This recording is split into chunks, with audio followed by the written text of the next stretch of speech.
So what's up mga homies? So ito na naman, may bago na naman tayong project.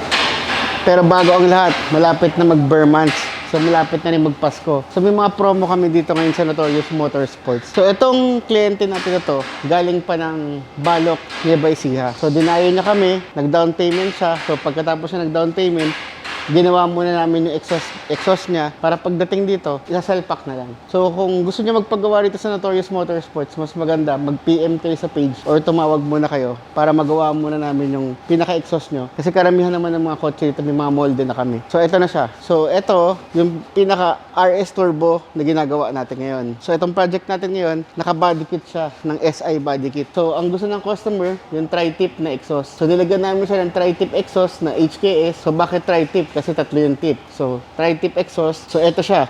Ito na yung pinaka-exhaust system niya, no? So, pag nakita nyo, mataas yung clearance. 2.5 piping siya. So, ito yung pinaka-exhaust system niya. So, kung makikita nyo yung clearance, mataas yan. Kahit mag-coil over siya, mag-lowering spring, mataas pa rin. So, hindi para sa mayad. So, ito yung exhaust system natin. So, ito, nilagyan natin ng flexible pipe para maiwasan natin yung vibration. Tapos, ito yung downpipe niya. So, nagtanggal tayo ng catalytic converter. So, all the way from Nueva Ecija, from Balok, Nueva Ecija, pumunta dito yung customer para magpagawa ng malulupit na exhaust. So ngayon, pakinggan na natin kung ano magiging tunog. Give me your hand, yeah. Too much to hold on to alone. Ay. Give me your hand, yeah. Too much to hold on to alone. I need something to believe in. Might get lost, but I'm here for a reason. I hear talk, but it's rare that it pans out. I do the work, I ain't looking for no handouts. I'm in a hard place in between the past and the future. Right now, I'm feeling like my present is confusing. Right now, I'm feeling like I'm in it by myself, and I don't wanna hear about help if it turns out to only be illusions. On a quiet path, on my own, every cry and laugh. All this time I be trying to pass. All the times thinking life will have more for me. Head at home, can you crack the door for me? Show me that it's real what they preach about. If it ain't your type of deal, you can creep out. I'm just looking for some help before I tweak out. I'm just hoping that you're there when I reach out.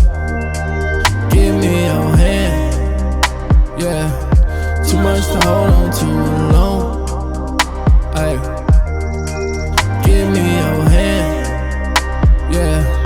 Too much to. So what's up mga homies? So ito na yung kinabit natin ngayon na air intake. So Datatech na air intake yung kinabit natin. Tapos ilagyan natin ng downpipe. So yung downpipe na to, nasa 3 inches. Yung pinaka custom headers. Yung nagtanggal tayo ng catalytic converter. So bakit tayo nagtatanggal ng catalytic converter? Unang-una, para umingay yung kotse. Kasi may filter doon sa catalytic converter. Pangalawa, para bumilis. So bakit siya bumibilis? Kasi yung filter na yun, tinatanggal namin. Tapos pinapalitan namin siya ng headers. So yun yung tinatawag namin na custom headers. So pangatlo, siyempre kagaya ito, mga turbo to. So pag tinanggal mo yung filter, nagkakaroon siya ng free flow effect. So ganoon din sa mga all motor na tinatanggal namin ng catalytic, nagkakaroon siya ng free flow effect. So yun ang purpose kung bakit kami nagkakabit ng custom headers.